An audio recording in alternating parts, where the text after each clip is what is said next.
Binigyan kami, nabigay. Hi guys! Andito naman kami ngayon sa bahay nila Adora, sa isang pinsan ko naman. At kasama ko ang aking mga kapatid, ang mga yayamanina, mga milyonaryang angkan ni Biskaya. Si Ate Leti, Anita. Ate Leti, hi! Anong masasabi mo sa birthday mo kahapon? Very happy. Very happy. Thank you, thank you. Anong gusto mo para sa amin? Anong wish mo para sa amin?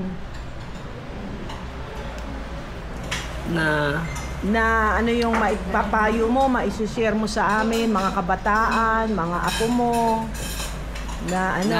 Na hindi ang pamumuhay, magtrabaho.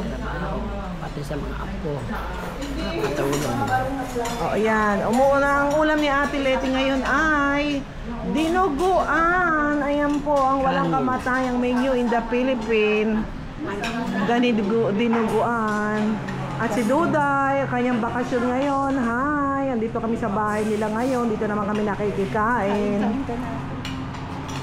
At yan, dito kami ngayon. Kikikain kami. Ayan.